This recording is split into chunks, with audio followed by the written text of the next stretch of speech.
যে পথ দিয়ে তার পতন হবে। এখন দেখেন ডাইনে পাহারাদার, সামনে পাহারাদার, সব দিকে পাহারাদার, যেখানে থাকে 5 কিলোমিটারের মধ্যে গাড়ি সব বন্ধ, পাবলিক জ্যামে পড়ে গান শেষ, সবাই মিলে একজনকে পাহারা দিতেছে, সবাই মরে মরুক, আমি জানো চিন্তা করছেন পুরো জাতিকে মেরে ফেলো, 1500 আরো মারো, নির্দেশ কিন্তু এটাই ছিল, আরো মারো, তারপরেও আমাকে বাঁচাও। আমি যদি বেঁচে না থাকি তোমাদের সেবা কি করবে? তোমাদের সেবা করার জন্য হলেও তোমাদেরকে মেরে ফেললে আমার কথা। আপনারা কন মুসা আলাইহিস সালামের যুগে ফেরাউন যদি কোনো কারণে এখন জীবিত হইতো, তাহলে এই মহিলা ফেরাউনের কাছে গিয়ে বলতো যে আপনি আমার মুরিদ বানান। আপনি কিভাবে এত দক্ষতা অর্জন করলেন আকাম কুকাম মিথ্যা কথার উপর, অভিনয়ের উপরে? আমি ফেরাউন তো এটা পারি নাই। বন্ধুগণ, ভাবেও নাই কেউ। মুসা আলাইহিস সালাম যখন ওই পাড়ে উঠে গেলেন, ফেরাউন ওই রাস্তায় নামছে কি মরার জন্য না মুসাকে ধরার জন্য? আপনাদের মন খারাপ? আবার একটা বলেন, মরার জন্য না মুসাকে ধরার জন্য? ধরার জন্য দৌড়ায়, দৌড়াইতে দৌড়াইতে শেষ পর্যন্ত নিজের উপরে গজব পড়ে, তেরো পায় না। যত কষ্ট মুসা আলাইহিস সালামকে দিয়েছে, সব খেলার একটা ফাইনাল খেলা আছে না নাই? ফাইনাল খেলায় যে হারে সে হারলো, যে জিতে সে জিত। আল্লাহ তাআলা ফেরাউনের ইনিংসের পরিসমাপ্তি ঘটালেন। একলা মরে নাই, আন্ডা বাচ্চা চামচা সহ শেষ। মুসা আলাইহিস সালাম ওই পাড়ে দাঁড়ায় দৃশ্য দেখলেন। এইখানে যে জুলুম হয়েছে 16-17 বছর পর্যন্ত, কোরআনের পাখি 5টা রিং পড়ানো, শেষ সময়টা মানুষ কি করে? নাতি নাতির কাছে থাকে। এই যে বাইরে হাঁটতে পারে না, আমরা আব্দুর রশিদের অসুস্থতার কথা কালকে শুনলাম। মানুষ যখন বড় হয় তখন নাতি নাতনির একটু সেবায় থাকে।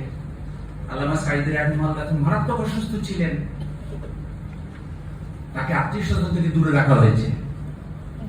যখন দেখতে গিয়েছে তাকে, মাসুদ ভাই বললেন যে তিনি দোয়া চেয়েছেন আর বলছেন, আমি যতই অসুস্থ, যদি আল্লাহ তাআলা আমাকে আরেকটা বার কোরআনের ময়দানে নেয়, আমি আশা করি আমার কোনো অসুস্থতা থাকবে না। কামনা করতে এরকম শেষ পর্যন্ত ষড়যন্ত্র করে তাকে হত্যা করা হলো। তার মৃত্যু কিন্তু স্বাভাবিক মৃত্যু নয়। জাতিকে এটা বুঝতে দেওয়া হয় নাই। কোন কাফেরের দেশেও যদি কেউ অসুস্থ হয়, ডাক্তার যদি বুঝে উনি বাঁচবে না, তাহলে তার ছেলেকে দেখতে দেয়, স্ত্রীকে দেখতে দেয়। তাকে আনা হলো, কাউকে দেখতে দেওয়া হলো না, কথা বলতে দেওয়া হলো না, লাশটা বুঝাই দেওয়া। তাহলে তিনি কি বলতেন? আমরা তো মনে করি, দিলে বলে আর কি, যেই দিন আল্লামা সাঈদীর উপরে জুলুম করা হয়েছে, সেই দিনেই কিন্তু তাদের উপরে আল্লাহ গজব পড়েছে। তার ফলাফল দেখতে শুধু একটু দেরি হয়েছে মাত্র। জানাজাটাও আলেম ওলামারা করতে পারে নাই। সকল আলেম পীর এক বাক্যে ঐক্যবদ্ধ ছিল জানাজা করার জন্য। বহু আলেম ওলামা, ওই সময় এত জুলুম, রাস্তাঘাটে বের হওয়া নিরাপদ না, কিন্তু আলেমরা রুমাল দিয়ে তাদের মুখ ঢেকে, মাস্ক দিয়ে ঢেকে, আমরা যখন হাসপাতালে অপেক্ষা করতেছিলাম যে কোনো ভাবে লাশটা বের করলে লাশ অন্তত অ্যাম্বুলেন্সের সামনে আমরা দাঁড়িয়ে যাবো, 2-4 জন শুরু করবে, তখনও জানাজা হলে 50,000 লোক জানাজা পর্যন্ত, এত মানুষ হাসপাতাল গায়ে করে রেখেছিল।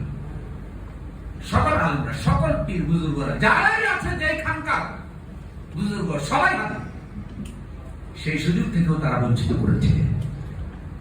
প্রিয় বন্ধুগণ, শেষ পর্যন্ত বিজয়টা আল্লাহ এমন ভাবে দিলেন যেটা মানুষ কল্পনাও করে না। ভোটে হারলে কিন্তু এত খারাপ অবস্থা হতো না, ইজ্জত নিয়ে কিছুটা বাঁচা যেত, কিন্তু এটা এমন হার হাসছে, এমন অবস্থা করেছেন আল্লাহ, একটা ফেরাউন নমরুদের মতো অপমান অবস্থা করেছে। আল্লাহু আকবার।